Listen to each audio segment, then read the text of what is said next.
अपने प्यारे से बोला नारे तकबीर नारे रिसालत नारे तकबीर नारे हैदरी नारे पीर जमा तेरे सरवर अल्हम्दुलिल्लाह असांजी काफिर में असांजा उस्ताद करीम उस्ताद उलमा साईं साईं लाल मिठाई जवारा और साहिबा साईं मुफ्ती फरीमान शाबाश मुझे भी पहुंच चुका है हम साहिबा साईं ओली मगदूद साईं साहब हमीदुल्लाह और खाला व हम मुराद हाफिज शाह हुजूर हो सल्लल्लाहु अलैहि वसल्लम पहुंच चुका है साईं साहब हजरत हाफिज जुगल को आ रहा वो भी मौजूद है अंदर ही स्टेज पे तशरीफ फरमा हाफिज अंदर इंतजार अने साहब साहब साहब अने खैरा आबादी का बेटा दोस्त पहुंच चुका है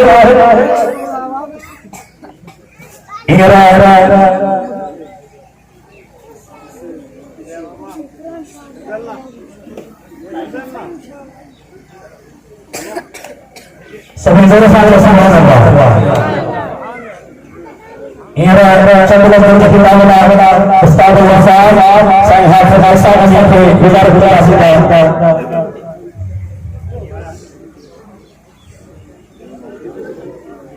चंद लोग फरमान साईं हाफिज साहब हारी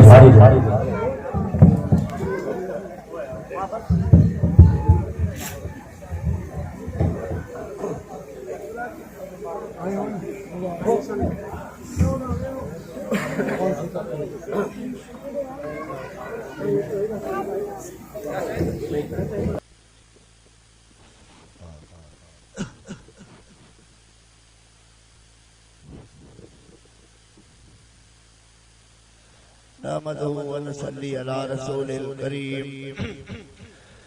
अम्मा बाद फअऊज़ु बिल्लाहि मिनश शैतानिर रजीम बिस्मिल्लाहिर रहमानिर रहीम इन्ना नहनु नज़्ज़लना ज़िक्र व इन्ना लहु लहाफ़िज़ून सदक़ल्लाहुल अलियुल अज़ीम व सदक़ रसूलुहुन नबियुल करीम व नहनु अला ज़ालिका मिनश शाहिदीन व शाकिरीन वल्हम्दुलिल्लाहि रब्बिल आलमीन। दुरूद पढ़ो नबी करीम सल्लल्लाहु अलैहि वसल्लम जे मथा अल्लाहुम्मा सल्लि अला सय्यिदिना शफीना नबीना मौलाना मुहम्मद व आलिहि व सहाबिहि व बारिक व सल्लिम अलैहि। वरी वरी दुरूद पढ़ो ॾाढा आवाज़ सां अल्लाहुम्मा सल्लि अला सय्यिदिना शफीना नबीना मौलाना मुहम्मद व आलिहि व सहाबिहि व बारिक व सल्लिम अलैहि। दोस्तों अज़ीज़ो जियत हिय कुरान शरीफ जी महफिल आहे हिन वक्त असांजा उस्ताद करीम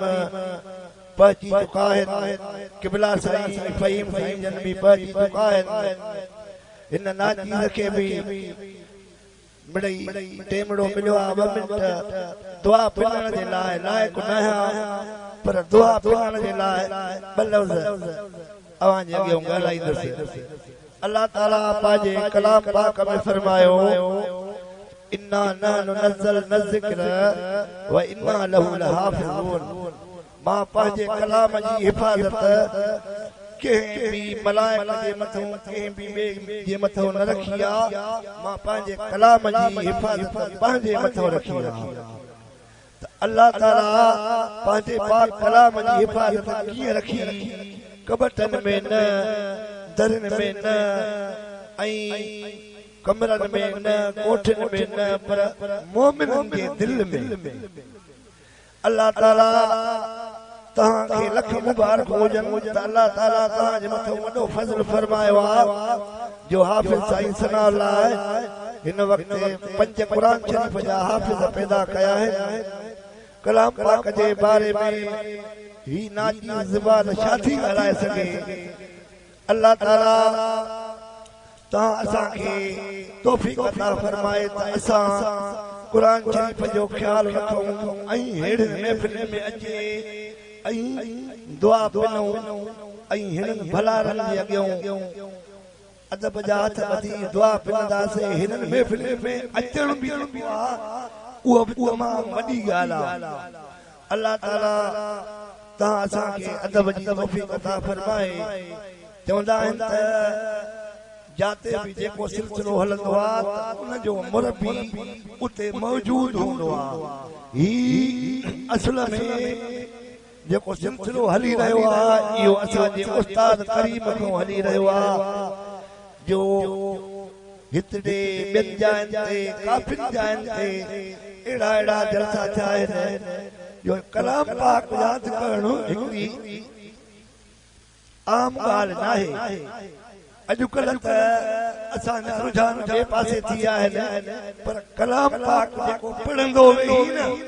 असांजा उस्ताद करीम फरमाईंदा हुआ त उहो ॿिन्ही जहान में कॾहिं बि ॾुख न ॾिसंदो जेको कलाम पाक जे कढ लॻंदो असां जहिड़ा गंदा माण्हू गदला टको बि पर जे उस्ताद करीम जी नज़र थी आहे त अॼु लख महिरबानियूं रब करीम जूं जो अल्लाह ताला हिन क़ुरान जहिड़ी नेमत तव्हां असांखे बख़्शी आहे नबी करीम फरमायो आहे खुज़ मिनल क़ुरान मा शित लिमा शित क़ुरान शरीफ जी का बि आयत कहिड़े बि कम जे लाइ तव्हां पढ़ंदव उहो तव्हांजो उहा मुश्किल उहो कमु तव्हांजो आसान थी वेंदो ऐं क़ुरान शरीफ उहा नेमत आहे जो ज़ाहिरी में जेकॾहिं का बि शइ आहे उन खे खणबो वञबो त खुटंदी वेंदी पर ही उहा शइ आहे जो हिकिड़ो माण्हू हज़ार खे पढ़ाए पर उन जो अञा हाफ़िज़ो वधंदो ऐं क़ुरान शरीफ अञा उनखे वधीक पको थींदो ऐं हज़ारनि वटि बि हूंदो अल्लाह ताला तव्हां असांखे सुहिणे अमल करण जी तौफ़ीक़ अता फरमाए हिन वक़्तु असांजा साईं पता आहिनि साईं किबला साईं मुफ्ती साहब साईं फ़हीम साईं जन बि पता आहिनि उन्हनि उहे बि पंहिंजा खिताब कंदा असांजो जेको हाल दुआ करण जे लाइ मिड़ई बलोज़ ॻाल्हायासीं वाखिर दावाना अनिल हम्दुलिल्लाहि रब्बिल आलमीन।